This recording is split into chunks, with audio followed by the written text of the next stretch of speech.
The quietest wishes are often the most powerful.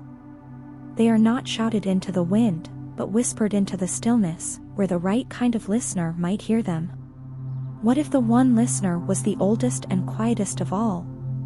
Tonight, we explore that gentle possibility. Welcome to Winds of Thought. I am your guide on this journey into rest. Wherever you are, whatever your day has held, this moment now is a sanctuary. Let your body settle into the surface beneath you.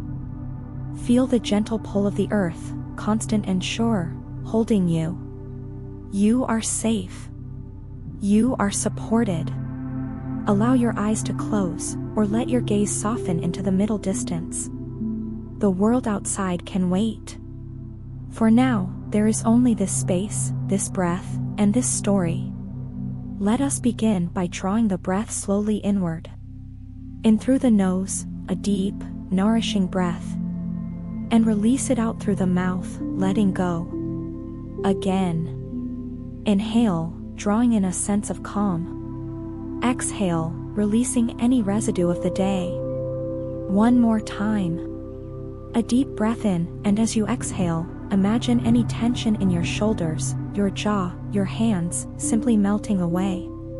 Now, we count down together, from 10 to 1, each number a step deeper into relaxation. 10. Become aware of the weight of your body. The gentle pressure where you meet the bed, the chair, the floor.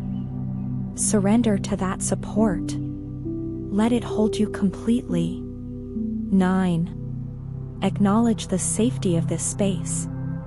You are protected here. My voice is a companion in the quiet, leading only to places of peace and warmth. 8. Bring your focus to the rhythm of your breath. Don't try to change it. Just observe the natural flow. In and out.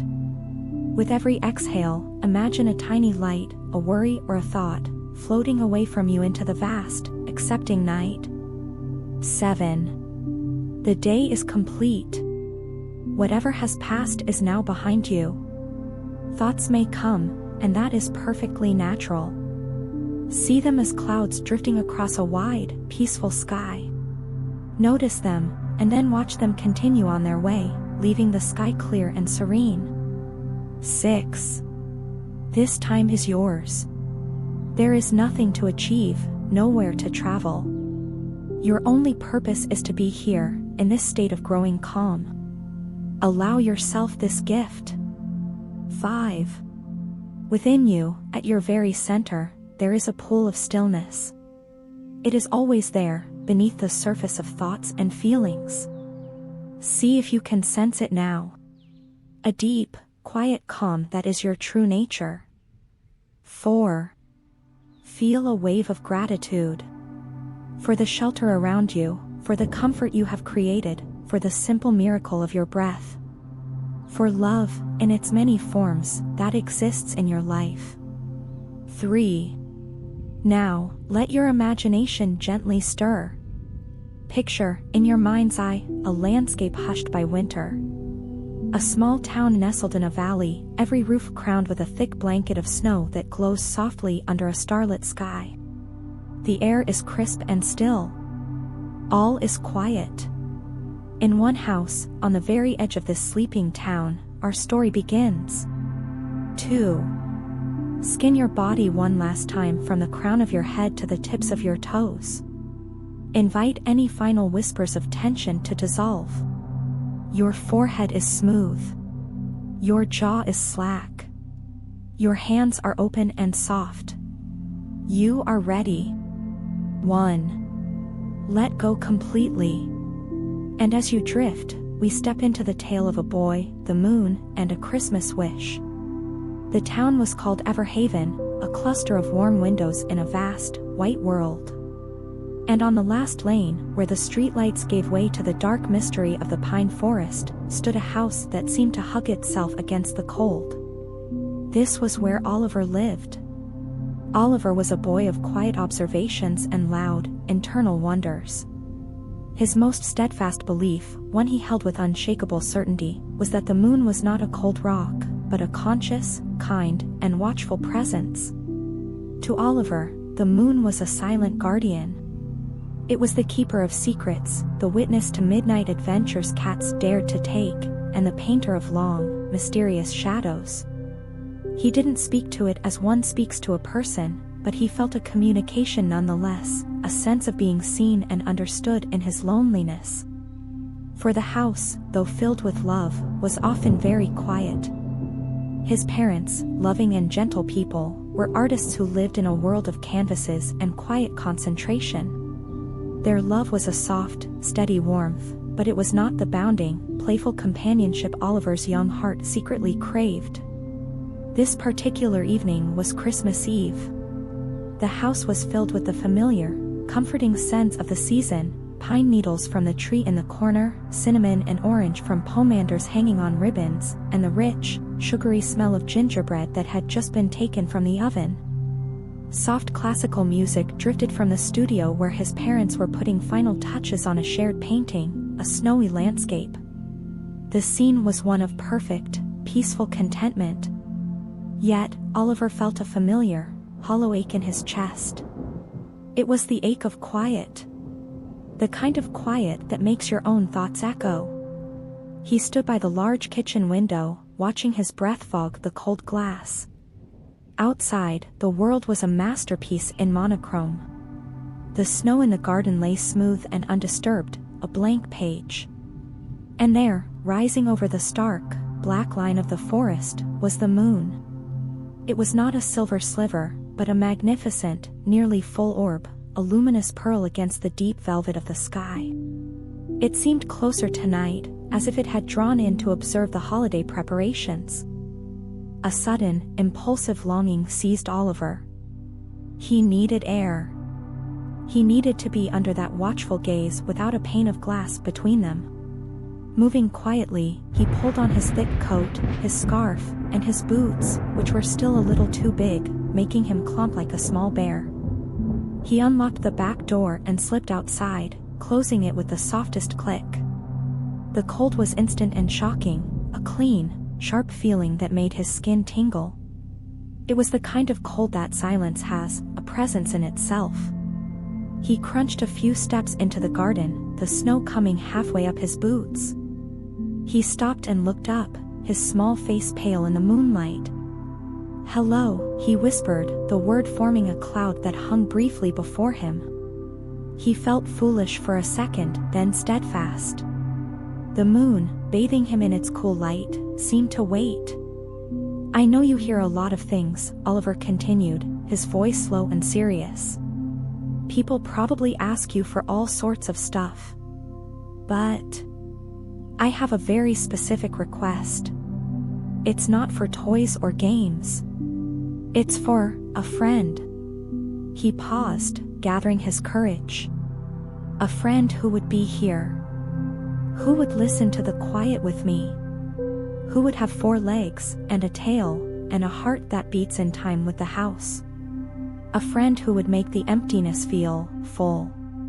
He squeezed his eyes shut, constructing the wish with all his mental might, pouring into it every ounce of his loneliness and hope. He pictured the soft weight of a head on his knee, the joyful jingle of a collar, the shared silence that wouldn't feel empty. He sent this compact, potent wish upward, a tiny, glowing arrow aimed at the moon's bright heart. Then he waited. He waited so long that the cold began to seep through the seams of his coat. The moon shone on, serene and unmoved. A cluster of clouds drifted past, unaffected. In the distance, a lone owl called, its voice only emphasizing the stillness. The hollow ache in Oliver's chest returned, sharper now, edged with the bitterness of disappointment. His shoulders slumped. Of course. The moon was just a rock, after all. It had continents and craters, not ears or a heart. A hot prickling threatened behind his eyes. Feeling smaller and more alone than ever, he turned to go back to the warm, quiet house. He took one heavy, booted step, then another, the crunch of snow sounding like a series of small, final sighs. But just as his hand reached for the door handle, he heard it. A sound that did not belong. Not the wind in the pines. Not the settling of snow on a branch. It was a crisp, deliberate crunch. One single footprint being made in the pristine snow behind him. Oliver froze, his heart leaping into his throat. He turned, so slowly it felt like the world was turning with him. There, in the exact spot where he had been standing just minutes before, sat a dog. It was as if a piece of the moonlight had gathered itself together and taken form. The dog was medium-sized, with a thick coat that seemed to hold a silvery sheen. Its ears were pricked forward, alert and curious, and its eyes, a warm, intelligent brown, watched Oliver with a calm, assessing patience. It sat perfectly still, its breath making little puffs in the air, its tail giving one slow, tentative sweep across the snow. Oliver's breath caught. The world narrowed to this circle of moonlit garden, this boy, and this impossible, beautiful creature. The wave of disappointment shattered, replaced by a rising tide of awe so profound it felt like a physical warmth flooding his veins. The moon had heard. It hadn't been ignoring him. It had been waiting, orchestrating this perfect, silent moment. This was the answer. Not delivered with fanfare, but placed gently in his path, waiting for him to turn and see. He didn't dare move. He feared that a single blink might break the spell, that the dog might vanish like a phantom made of frost and shadow. The dog, however, seemed entirely real. It tilted its head, a universal gesture of canine inquiry. Cautiously, moving as if through deep water, Oliver took one step toward it.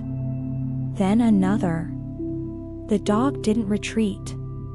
It watched him approach, its tail sweeping again, a little faster now, leaving a faint arc in the snow. When he was an arm's length away, Oliver slowly sank to his knees, the cold of the snow instantly soaking through his trousers. He held out a hand, palm up, fingers slightly curled. It was an offering, a question. The dog sniffed the air, then leaned forward. Its nose, cold and damp, touched his fingertips. It sniffed his hand thoroughly, with great seriousness, then let out a small, satisfied huff of air. And then, it did something that sealed the wonder of the moment forever. It lifted its own paw and placed it, with deliberate gentleness, right in the center of Oliver's open palm. The weight of it, the trust in that simple gesture, sent a jolt of pure joy straight to Oliver's heart. He looked up, his eyes seeking the moon once more. It hung in the sky, round and bright, and to Oliver, its light seemed to have taken on a new quality, a soft, proud, almost parental glow. It had delivered. The contract was sealed with a paw print. "Thank you," Oliver breathed, the words barely audible. The dog, as if understanding that the formalities were over, stood up and shook itself, a shimmer of snow and moonlight flying from its coat. It took 2 steps forward and pressed its head against Oliver's chest, a nudge that said, "All right, what's next?" Oliver laughed, a short, surprised sound that startled him in the quiet. He wrapped his arms around the dog's neck, burying his face in the thick, cold fur. It smelled of frost, and pine, and something wild and wonderful. "I have to call you something," he whispered. He looked at the dog's silvery coat, at the moon above. "Luna," he said. The dog's tail wagged in earnest agreement. But reality, as it always does, began to reassert itself. The cold was becoming unbearable, creeping past the initial shock into his bones. He couldn't stay out here. And he couldn't leave Luna.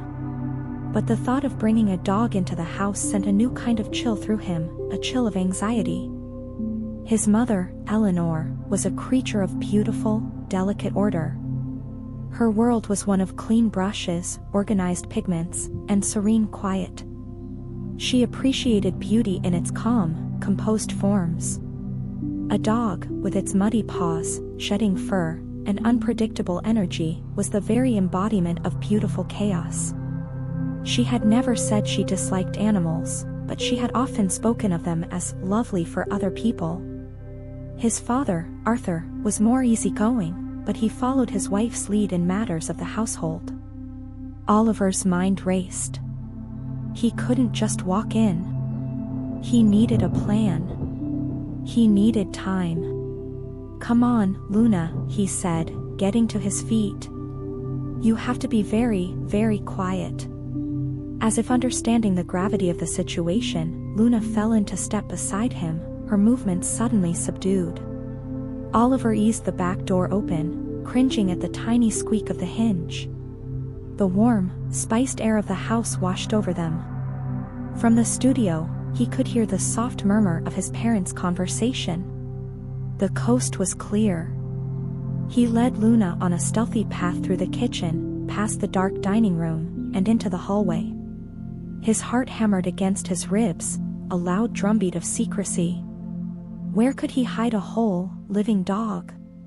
The answer presented itself: the cupboard under the stairs. It was a deep, walk-in space used for storing coats, boots, and old canvases. It was dry, and most importantly, it was rarely opened in the evening. He opened the door. "In here," he whispered. "Just for a little while. I promise." Luna looked at the dark space, then at Oliver's anxious face. With a loyalty that took his breath away, she walked calmly inside.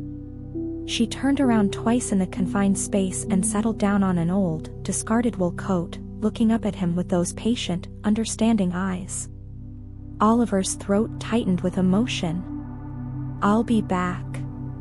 I'll bring you food and water. I'll figure this out." He left the door open a crack, enough for light and air, a sliver of connection to the outside world. He leaned his forehead against the cool wood. "Thank you," he whispered again, though he wasn't sure to whom, the moon, the dog, or the magic that had connected them. He took a deep, steadying breath and walked back toward the living room, trying to school his face into an expression of casual calm. The secret was inside now, tucked under the stairs, warm and alive.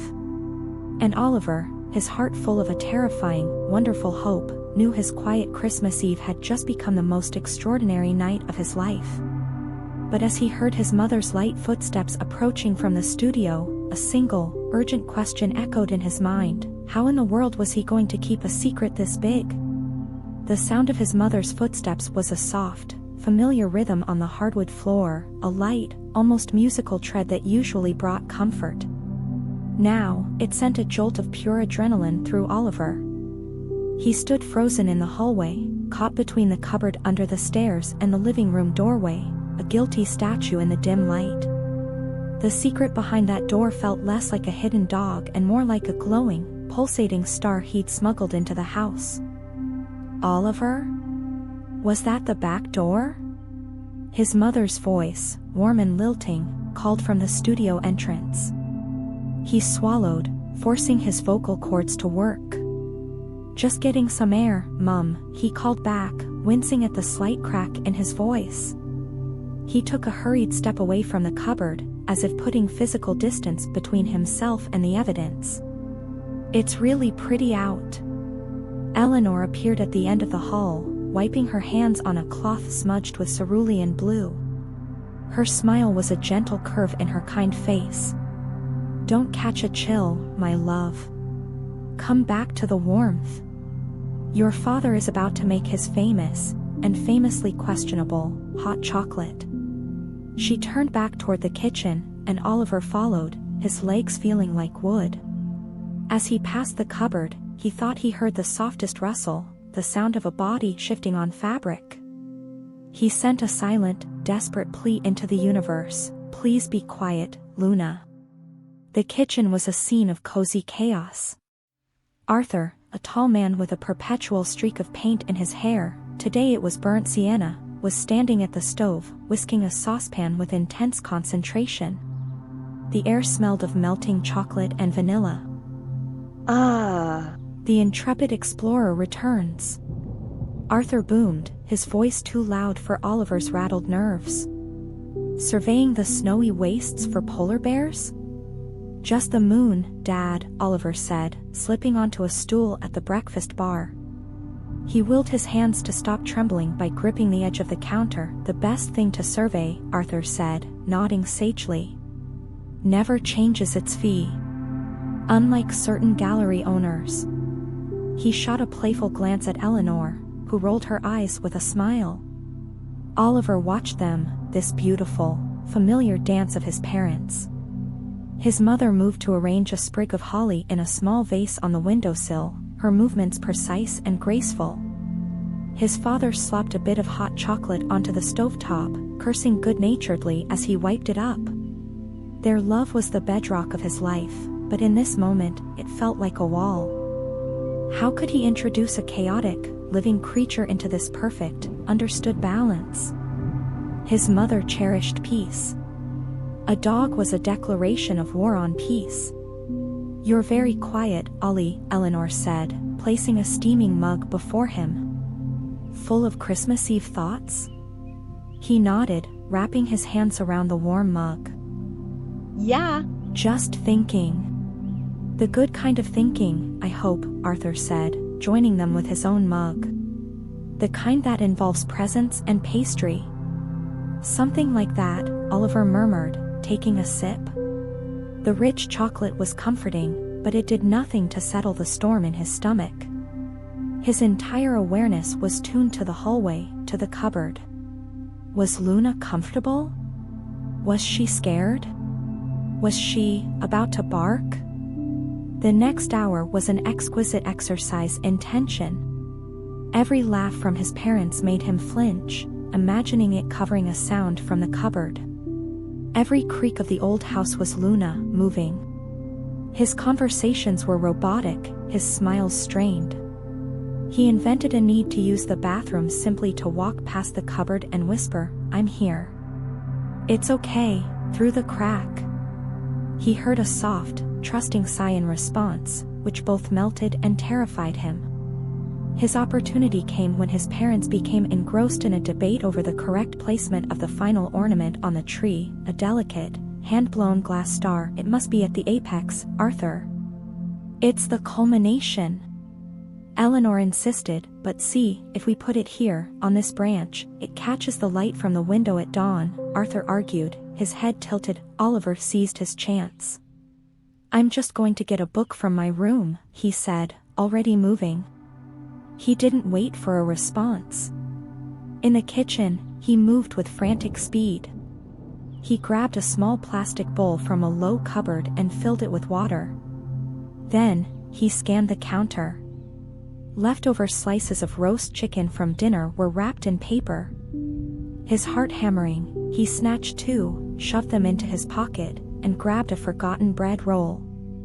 This was it. His first real act of care for his secret friend. The walk back down the hall felt miles long. He paused at the cupboard door, listening. All was quiet in the house, save for the continued, muffled debate about stellar alignment. He slowly, pushed the door open just wide enough to slip inside, pulling it almost closed behind him.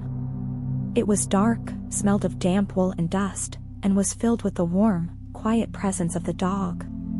Luna was sitting up, her eyes glowing in the sliver of light from the hall. Her tail thumped once, thud, against the floorboards, a sound that seemed catastrophically loud to Oliver.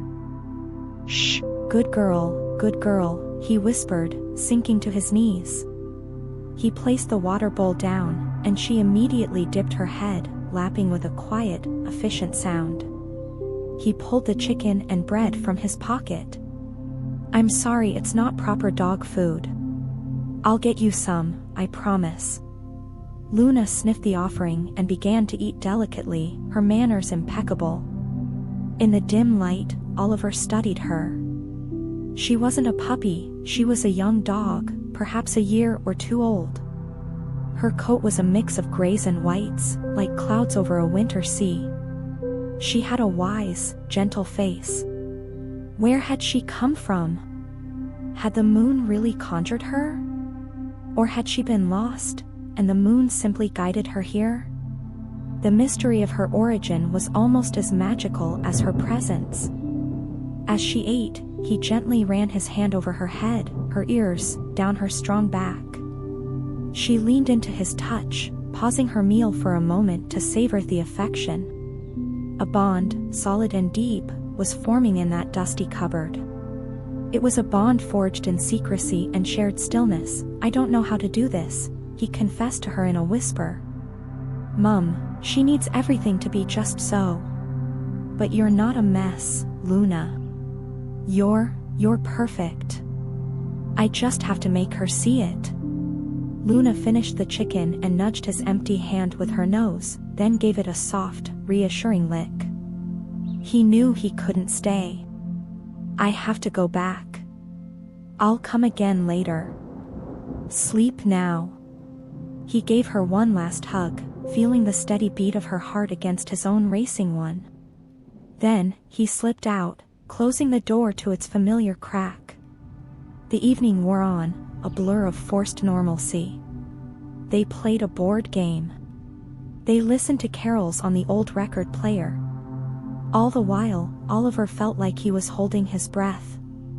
His mother, ever perceptive, kept glancing at him. "You seem a million miles away, sweetheart," she said softly during a lull in the game. "Just tired," he offered, which wasn't entirely a lie. The emotional toll was exhausting. She reached over and smoothed his hair. "It's a big, exciting night. It's okay to feel overwhelmed." If only she knew the true source of the overwhelm, Oliver thought. Later, as they sat by the fire, the conversation took a turn that made Oliver's blood run cold. "Arthur, staring into the flames, said idly, "saw old Mr. Henderson at the post office yesterday. His border collie, Misty, had a litter. 6 little fluff balls. He's trying to find homes for them." Eleanor made a soft, sympathetic sound. "Oh, puppies. All that energy and chewing. Lovely for the right family, of course." She took a sip of her tea. "I remember when my brother brought home a dog when we were children. It was like inviting a tiny, furry tornado indoors. Dirt on the carpets, shoes destroyed. Mother was beside herself." She laughed, but it was a laugh of remembered stress, not joy. "I've always admired dogs, but from a distance. They're a wonderful kind of chaos, just not our kind of chaos, I think." Arthur nodded, smiling at Oliver. "Maybe one day, Ollie?" Oliver's mouth was dry. He could only manage a weak smile. His "one day" was currently hiding under the stairs, and his mother's words felt like a lock clicking shut on a door. Not our kind of chaos. The hope that had bloomed in the garden under the moon began to wither, replaced by a cold dread. It wasn't that his mother was cruel, she was a curator of a peaceful life. Luna represented an variable she couldn't control, a beautiful disruption. How could he ever explain that this disruption was exactly what he needed? What they might need? When it was finally time for bed, Oliver's nerves were frayed. The ritual of Christmas Eve, hanging his stocking, leaving out a mince pie and a carrot for Father Christmas and his reindeer, felt surreal, performed by a boy operating on autopilot. His parents kissed him goodnight, their love a tangible, warm force that now felt slightly agonizing. "Sweet dreams, my love," Eleanor whispered. "The most magical dreams. Don't stay up too late listening for sleigh bells," Arthur added with a wink. Once his bedroom door was closed, Oliver waited. He counted to 500, listening to the sounds of the house settling, his parents' quiet voices, the closing of their bedroom door, the final sigh of the plumbing. Then, moving with silent precision, he crept back downstairs. He opened the cupboard. Luna was waiting, awake and alert. "Come on," he whispered. She followed him up the 2 flights of stairs to his attic bedroom, her paws making no sound on the carpet. Inside, he had already prepared a nest from an old duvet and a cushion. Luna inspected it, turned around 3 times with solemn ceremony, and settled down with a deep, contented sigh that seemed to say, "At last." Oliver climbed into his own bed. The room was lit by the moon, which shone directly through his skylight, painting a silver rectangle on the floor where Luna slept. He could see the steady rise and fall of her side. "We'll figure it out tomorrow," he promised her, his voice thick with sleep and emotion. "Christmas magic has to help, right?" Luna's tail thumped softly on the duvet once in reply. Exhaustion, emotional and physical, pulled him under. As he drifted, his last conscious thought was a plea, sent not just to the moon, but to the very spirit of the night. "Please, help her see." Down the hall, Eleanor Dalton also slept. Her dreams, usually abstract washes of color and form, began to coalesce into something unusual. She dreamt she was walking not through a surreal landscape, but through a real, sun-dappled forest path in deep winter. The light was the strange, luminous gold of a winter afternoon. And she was not alone. Walking beside her, matching her pace exactly, was a dog with a cloud-gray coat and intelligent eyes. It wasn't bounding or barking, it was simply with her. In the dream, she felt no anxiety about mud or mess. She felt only a profound, soothing companionship. She reached down, and the dream dog pressed its head against her hand. A feeling of perfect, peaceful rightness flooded her. She smiled in her sleep.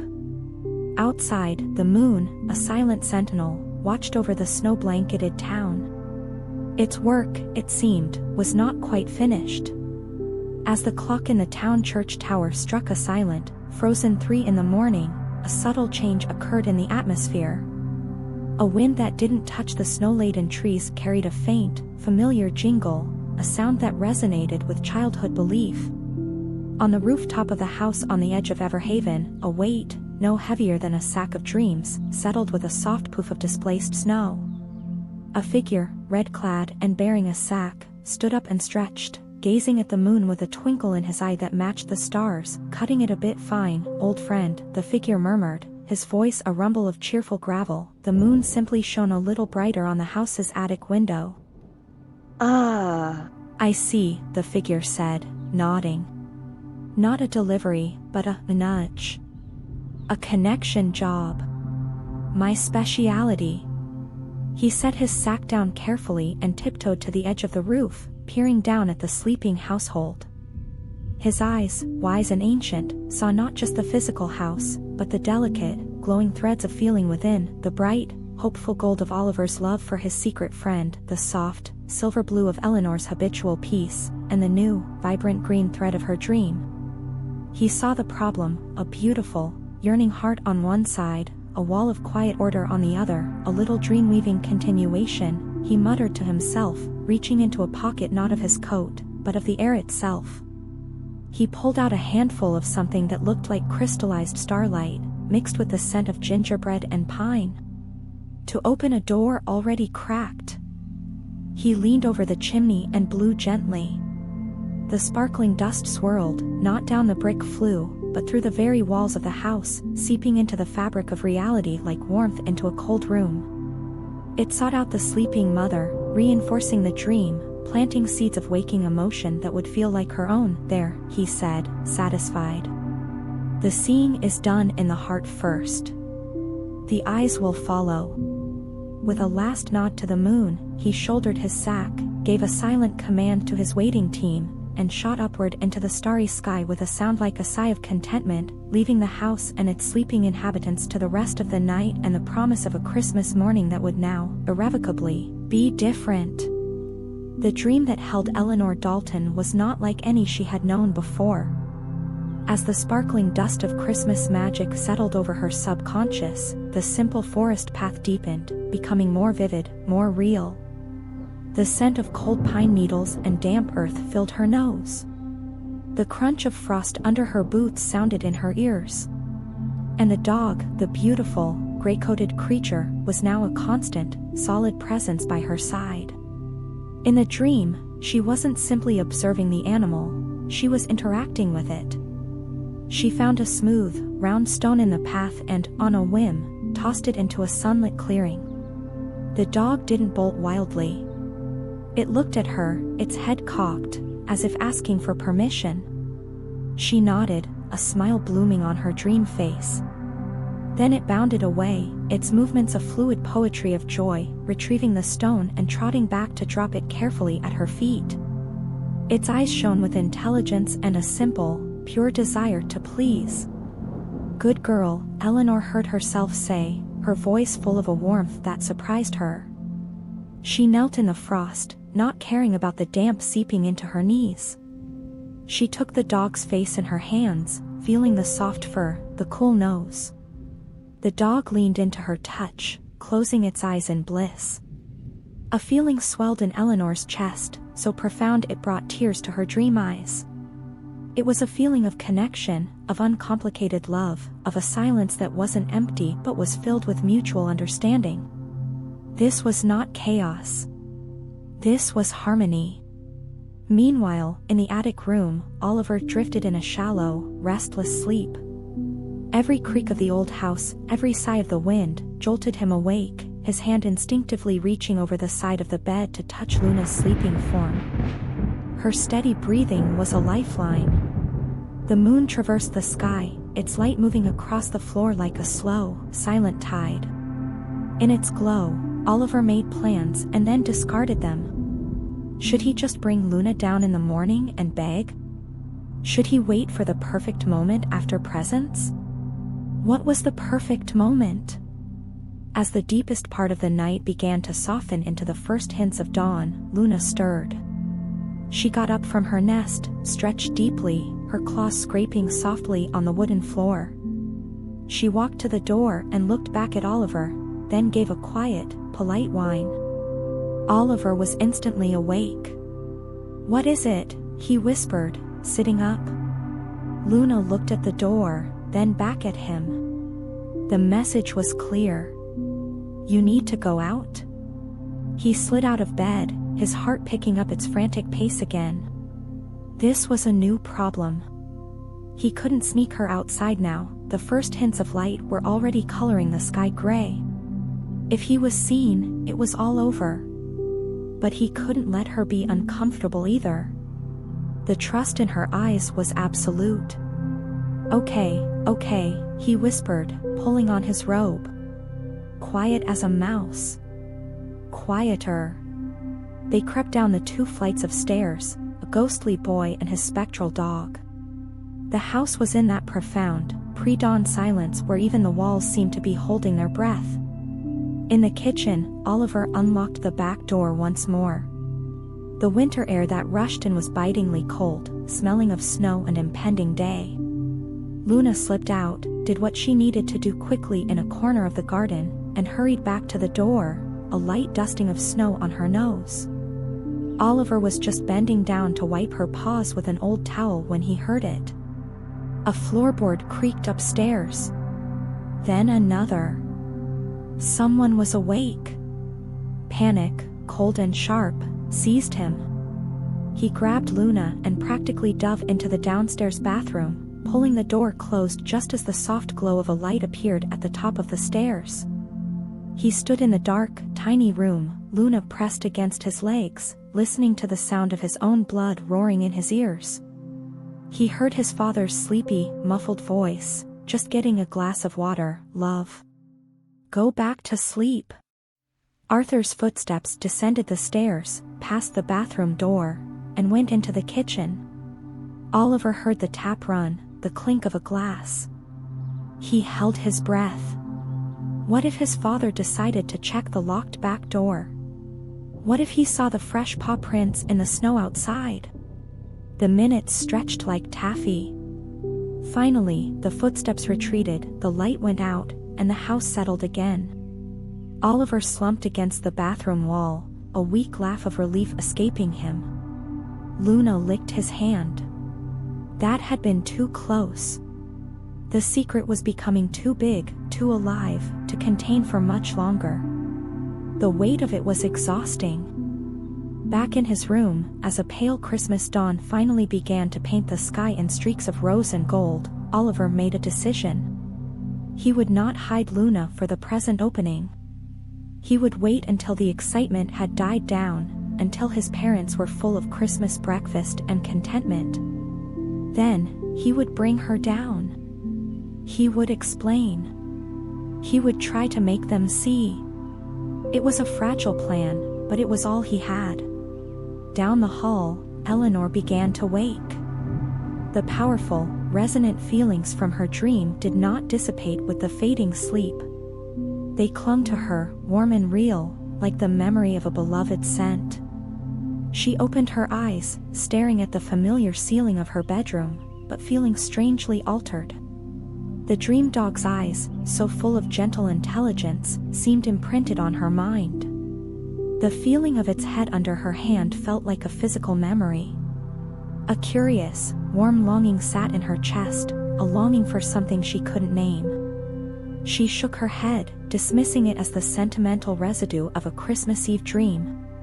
The Dalton family Christmas morning tradition was a slow, cherished affair. They would gather in the living room in their pajamas and robes, make a pot of strong tea, and open stockings first, savoring each little gift. Only after that would they move on to the presents under the tree. This morning, Oliver participated in the rituals with a distracted intensity. He laughed at the silly trinkets in his stocking, thanked his parents for the beautiful new sketchbooks and pencils, but his ears were tuned to the ceiling, to the attic where Luna waited. Every rustle of wrapping paper sounded like her movement. Every quiet moment felt like it might be pierced by a bark. Eleanor, sipping her tea, watched her son. She noticed the distant look in his eyes, the way he jumped at small sounds. "You're very on edge this morning, Oliver," she said, her voice gentle. "Is everything all right? Didn't you sleep well?" "I slept okay," Oliver said quickly, too quickly. "Just excited." Arthur chuckled. "The sugar from that chocolate Santa in your stocking hasn't even hit yet, mate. Pace yourself." As the last of the presents were opened, a comfortable, paper-strewn silence fell over the room. The fire crackled. This was the moment Oliver had decided on. His mouth went dry. His hands trembled. He looked at his mother, who was smiling contentedly at a new silk scarf, and then at his father, who was trying to untangle the wires of a new set of headphones. "Mum, Dad," Oliver began, his voice sounding small and foreign. There's something I need to show you. Well, to tell you. First." Both parents looked up, their expressions shifting to mild curiosity. "It's kind of a Christmas surprise," Oliver continued, twisting his hands together. "But it's a living one." Eleanor's brow furrowed slightly. "A living surprise? Oliver, what do you mean?" Arthur's eyes lit up with amusement. "Did you get us a potted plant? A very enthusiastic fern?" Oliver took a deep, shuddering breath. The words stuck in his throat. He was about to break the perfect, peaceful bubble of their Christmas morning. He was about to introduce his mother's wonderful chaos into her serene world. He opened his mouth, but before he could speak, a sound from above decided for him. It was a clear, unmistakable sound. The sound of 4 paws pacing on a wooden floor. Click, click, click, click. Pause. Click, click, click. All 3 of them froze, looking up at the ceiling. "What on earth was that?" Arthur asked, his head tilted. Eleanor's face was a mask of confusion. "It sounds like it's in the attic."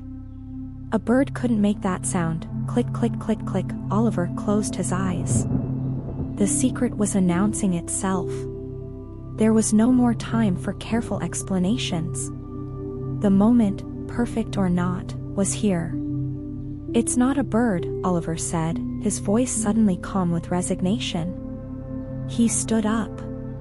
"Please, don't be angry. Just let me explain."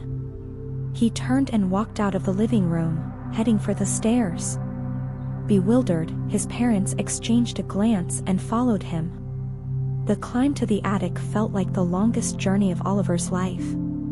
He could hear his parents behind him, their questions hanging unspoken in the air. He reached his bedroom door, his hand on the knob. He looked back at them, his eyes pleading. "Remember your dream, Mum," he whispered, though he didn't know why he said it.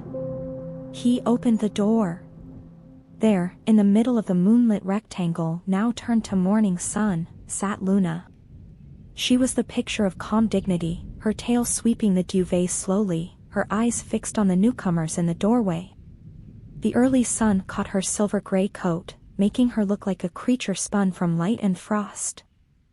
Eleanor Dalton gasped. Her hand flew to her mouth. Her eyes, wide with shock, locked with the dog's. And in that moment, something extraordinary happened. The image from her dream, the intelligent eyes, the gentle face, the feeling of rightness, crashed into the reality before her. It wasn't the same dog, of course, the dream creature had been more of an essence. But the feeling was identical. The warm, profound connection she had felt in the sleep state ignited again, blazing through her surprise and confusion. Arthur broke the silence with a low whistle. "Well, I'll be. Oliver, where did she come from?" Oliver's words tumbled out in a rush. "Last night. I made a wish to the moon, and she was there. In the garden. I had to bring her in, she was so cold and she had nowhere to go. I've been hiding her. I'm so sorry I lied, but I didn't know what else to do." His eyes were fixed on his mother, searching her face for anger, for disappointment.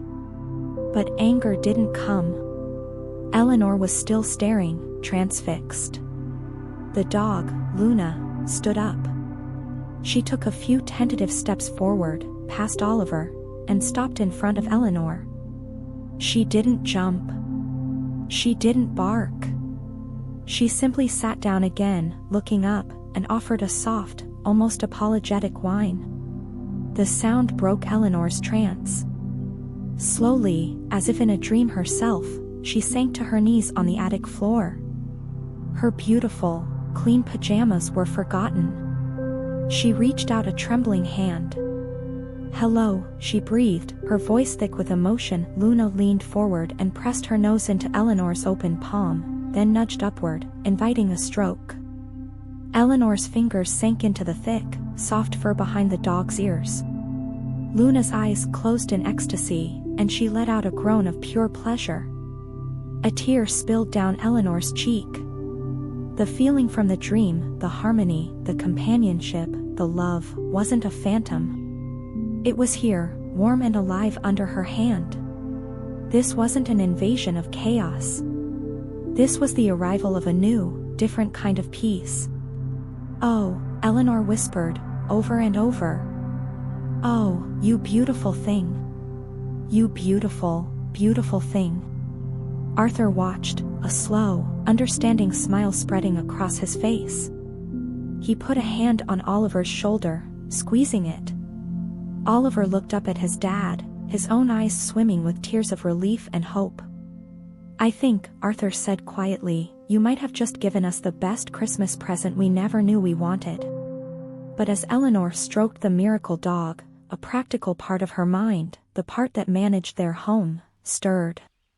She looked up at Oliver, her expression now a mixture of wonder and dawning responsibility.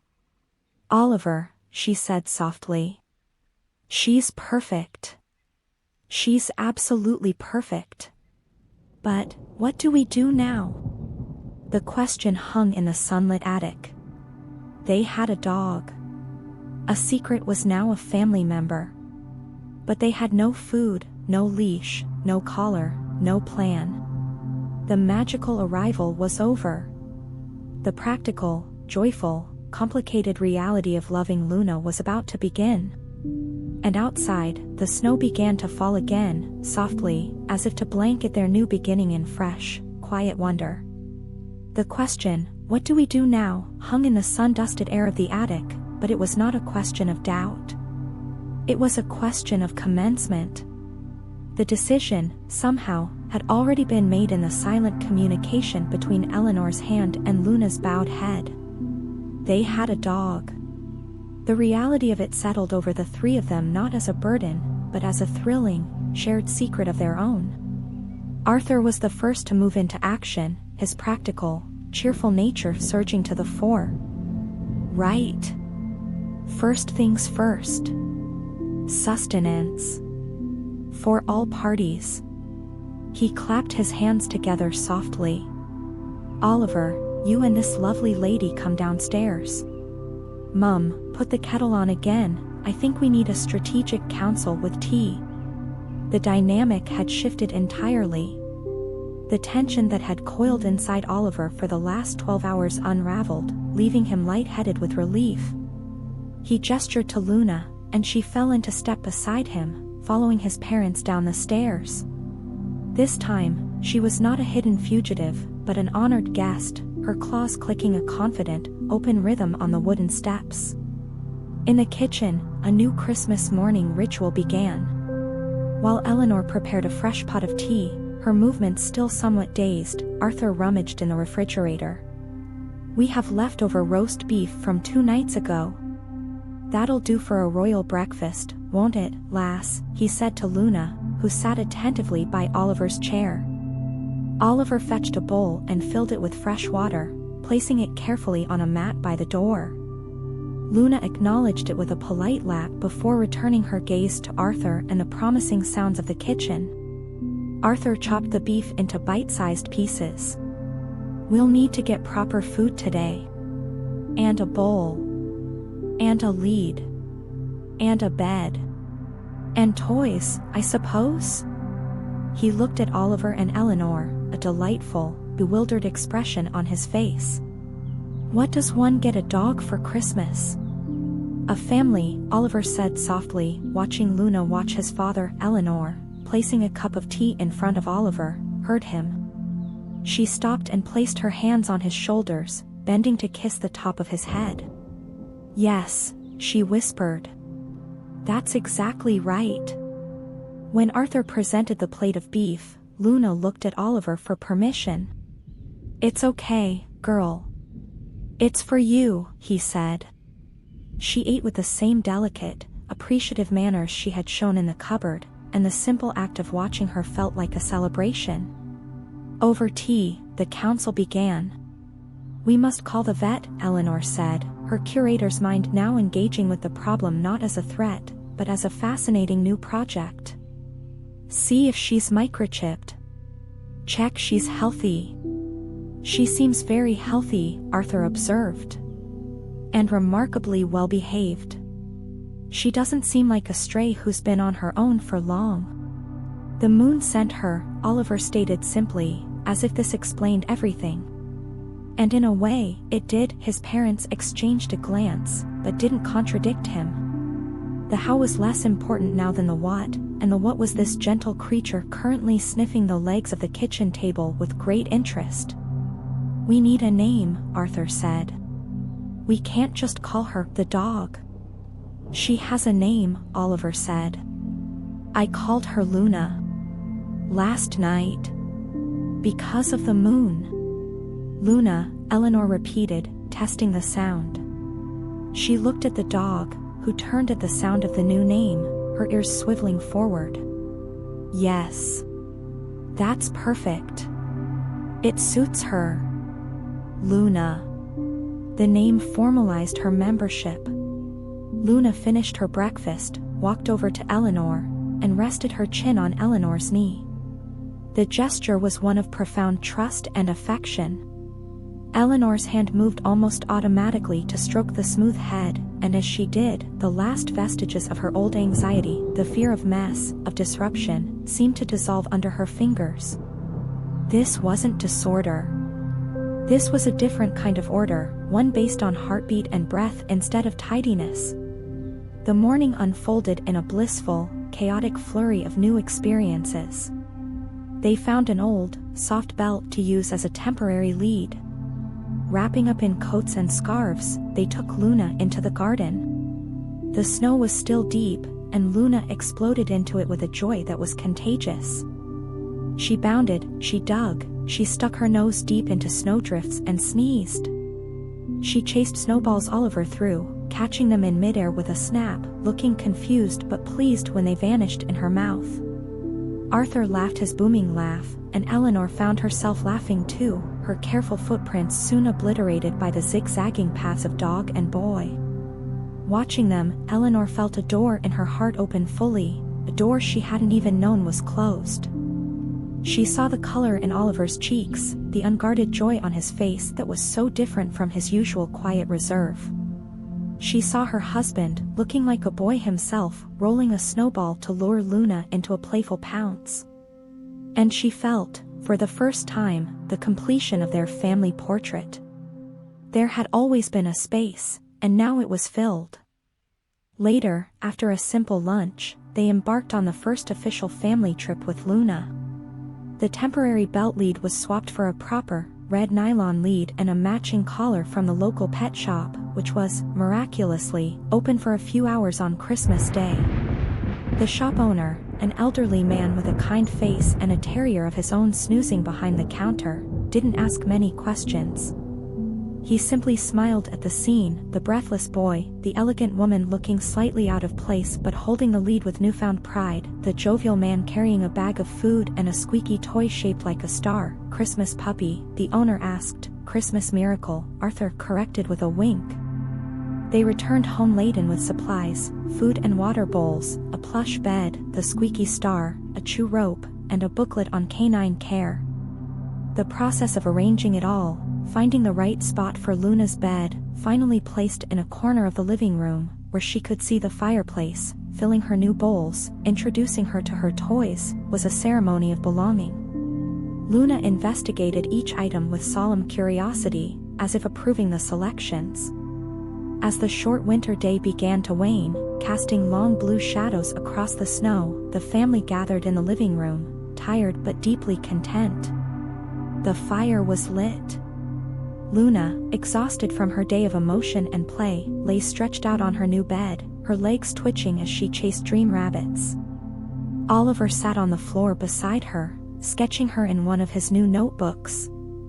Arthur dozed in his armchair. Eleanor knitted, her gaze constantly drifting from her needles to her son and his dog, a soft smile playing on her lips. A deep, peaceful silence filled the room, but it was the silence Oliver had always wished for, a silence filled with presence, not absence. It was punctuated by the crackle of the fire, the scratch of Oliver's pencil, the soft snore from Arthur's chair, and the rhythmic sigh of Luna's sleep. This was the new chaos. It was the chaos of life. And it was perfect. But as the sky darkened outside and the first star appeared, a tiny, practical worry surfaced in Oliver's mind, a thread of reality pulling at the magical fabric of the day. He looked up from his drawing. Mom? Dad? What about the vet? And what if someone is looking for her? The question landed softly in the quiet room. Arthur opened one eye. Eleanor's knitting needles paused. Luna, perhaps sensing the shift, lifted her head. It was the necessary next step, the responsible thing. The magic of Christmas could explain her arrival, but it couldn't absolve them of real-world duty. She was clearly not astray in the neglected sense. She was healthy, well-mannered, and socialized. Someone, somewhere, might have loved her first. We'll call the vet first thing tomorrow, Eleanor said, her voice firm but gentle. We'll check for a microchip. And we'll put up some found dog notices in the village shop and online.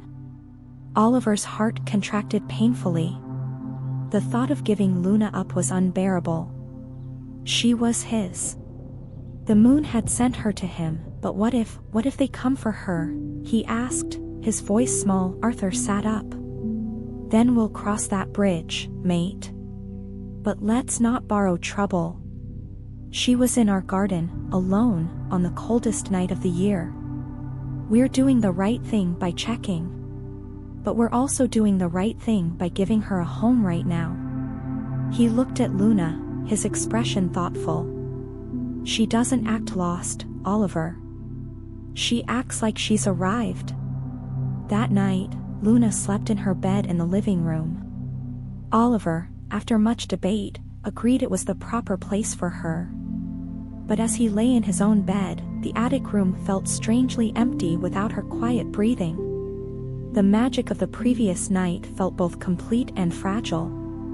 The universe had delivered his wish, but the mundane world had procedures and rules. Sleep was slow to come as he listened to the unfamiliar sounds of the house at night, now interpreted through the lens of a new anxiety. Downstairs, Luna also stirred. She stood up, paced to the foot of the stairs, and looked upward. After a moment, she climbed the stairs, her nails clicking softly. She didn't go to Oliver's room. Instead, she pushed open the slightly ajar door to the master bedroom. Eleanor, still awake reading, saw the dark shape in the doorway. "Luna? What's the matter, girl?" Luna walked over to Eleanor's side of the bed and sat down, looking at her with those calm, knowing eyes. "Are you checking on us?" Eleanor whispered. She put her book down and slid out of bed, sitting on the floor next to the dog. "It's all right. You're home now." She put her arm around Luna, who leaned heavily into her. "We'll figure it all out. I promise." In that moment, Eleanor Dalton made a silent vow. However this had happened, this dog had brought her son a light she hadn't known was missing. She would move mountains to make it permanent. The next morning, Boxer Day, was a day of practicalities. The local vet, a friend of a friend, agreed to see them. The surgery was quiet. Luna was calm on the examination table, accepting the vet's prodding and scanning with regal patience. "No microchip," the vet announced, running the scanner over her shoulders once more. "She's in excellent health. About 1.5 years old, I'd say. A mix, probably some shepherd, some collie, a dash of who knows what. A proper, lovely mutt." He gave Luna a pat. "She's been cared for, but there's no ID. You'll need to report her as found to the council and wait the statutory 7 days. If no one claims her, you can formally adopt her." The 7-day wait felt like a looming sentence to Oliver, but it was also a path forward. They put up notices with a photo, "Found, friendly female dog, near Everhaven Lane, Christmas Eve." They posted online in local community groups. Every ring of the phone made Oliver jump. But as the days crept by, day 2, day 3, no call came. With each passing day, Luna wove herself more deeply into the fabric of their lives. She learned the rhythm of the house. She would sit quietly in the studio while Eleanor painted, a serene muse. She would follow Arthur into the garden shed, helping him with projects. She was Oliver's constant shadow, a silent, comforting presence that turned solitary activities into shared ones. The fear of acclaim began to recede, replaced by a dawning, secure hope. On the 4th day, a heavy snow fell again, sealing them into their warm, dog-filled world. On the 5th day, Eleanor bought a book on dog training, and they began teaching Luna simple commands, which she learned with startling quickness, as if she was just remembering them. On the 6th evening, as they walked Luna on the now familiar path into the edge of the forest, Oliver realized he could barely remember what life felt like without her. It was as if her presence had stretched backwards in his memory, filling all the previous quiet spaces. That night, the eve of the 7th day, Oliver stood once more at his bedroom window. The moon was a slender crescent now, a shy smile in the sky. Luna lay on his feet, a warm, heavy weight. "Thank you," he whispered for the 100th time. The moon glimmered, silent as ever, but as he climbed into bed, a final, nagging thought surfaced. The vet had said she'd been cared for. She wasn't a wild creature. Someone, somewhere, had loved her. Had they let her go? Had she run away? Were they heartbroken, looking for her? His joy was now tinged with the complex understanding that miracles for one might be losses for another. He fell asleep determined that tomorrow, if no one claimed her, he would love her doubly, for herself and for whoever might have lost her. The final day of the waiting period dawned, clear and cold. The phone did not ring. The online posts had garnered only comments of "what a sweetie" and "lucky find." By late afternoon, a collective, unspoken exhale passed through the Dalton household. The bureaucratic path was clear. The magic could become legal. Arthur made the call to the council to register her. As he gave their details, he paused. And the dog's name? He looked at Eleanor and Oliver, who were both watching him, holding their breath. Luna lay at their feet, chewing her star toy. Arthur smiled, a wide, sure smile.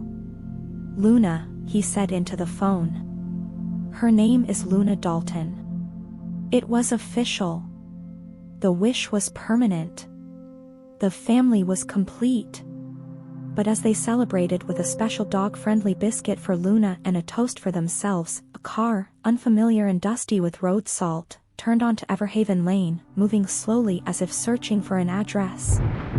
The unfamiliar car, a modest estate vehicle splattered with the grime of winter roads, rolled to a slow stop not at the Daltons' gate, but 2 houses down.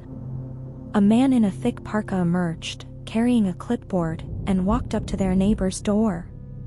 He was a meter reader, there to check a frozen dial. The collective breath the Dalton family had been holding released in a silent, shaky cloud of relief. The moment of perceived threat passed, leaving behind a crystalline certainty. The lane was quiet once more. The world, it seemed, had no claim to press. Luna was theirs. The following weeks were a gentle education in the language of a shared life. January draped Everhaven in a deep, silent cold, but inside the house on the edge of the woods, a new warmth flourished. Luna was the heart of it. She learned the routines with an intuitive grace that continued to astonish Eleanor. The dog seemed to understand that studio time was for quiet contemplation, and would lie for hours on an old rug, a still, living paperweight for the sketches that sometimes fluttered in the draft. She learned that the clatter of pots in the kitchen often preceded treats, and that Arthur's walks to the shed meant interesting smells of oil and wood. For Oliver, the change was profound. The quiet that had once felt like an empty room now felt like a comfortable, shared silence. His sketches, once filled with landscapes and imaginary creatures, now teemed with studies of a sleeping dog, the curve of a paw, the fold of an ear, the way dappled sunlight striped her back. He talked to her, narrating his day, his thoughts, and in her attentive, non-judgmental presence, he found a confidence that began to seep into his interactions at school and beyond. The hollow ache was gone, replaced by the solid, comforting weight of companionship. One frigid afternoon in late January, Eleanor made a discovery. She was sorting through a box of old linens in the attic when she found, tucked beneath a blanket, a small, handmade book. It was her own, from when she was a girl of Oliver's age.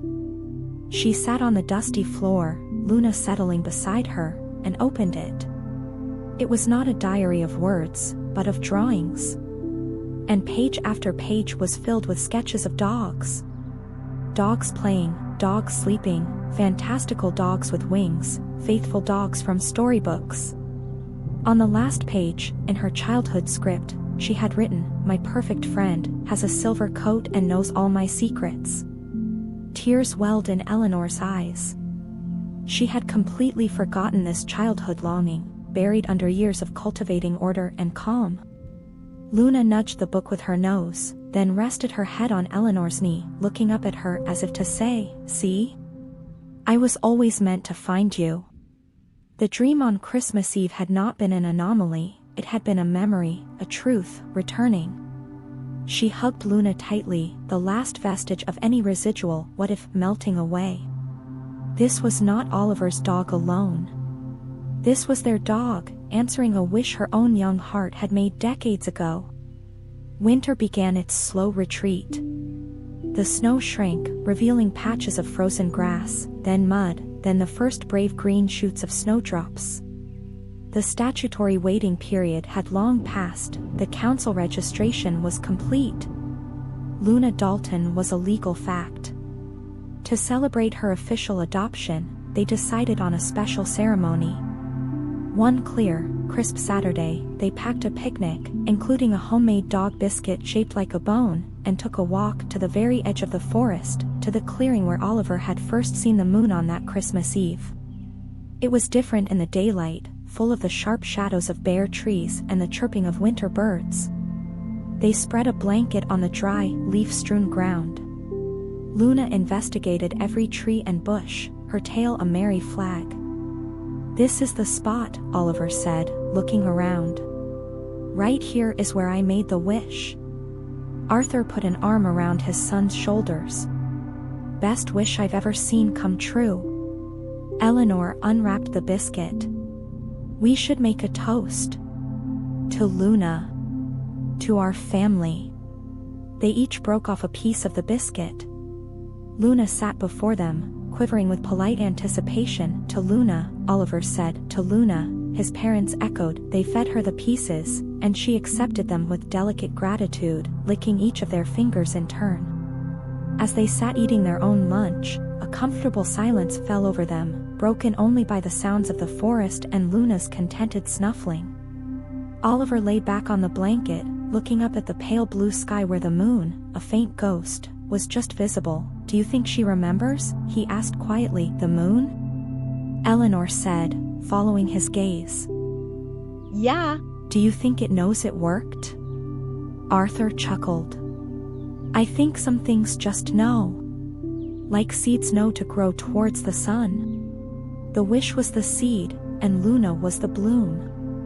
The moon was just the good, fertile night. It was a beautiful thought. Oliver smiled, reaching out to stroke Luna's back. She had come to lie beside him, her head on his stomach. The walk home was slow and happy. That evening, as dusk painted the sky in watercolor hues of lavender and peach, Oliver found himself alone with Luna in the back garden. The first stars were pricking through the deepening blue. He knelt and put his arms around her neck, as he had on that first miraculous night. "Thank you for choosing us," he whispered into her fur. She turned and licked his cheek, a swift, warm gesture that said everything. Life settled into a new, perfect normal. Luna was the thread that bound their days together. She was there for lazy Sunday mornings, for tense moments when a painting wasn't working, for joyful successes, for quiet evenings of reading. She was a confidant, a comedian, a comfort, and a daily reminder of the magic that can slip into ordinary life. Spring arrived, then summer. The garden became Luna's kingdom, filled with the scents of blooming flowers and the paths she wore along the fences chasing imaginary squirrels. One warm August evening, as the family sat outside, a neighbor walking by paused at the gate. "What a lovely dog," the woman called. "She looks so at home here. Have you had her long?" Eleanor smiled, a smile of deep, settled joy.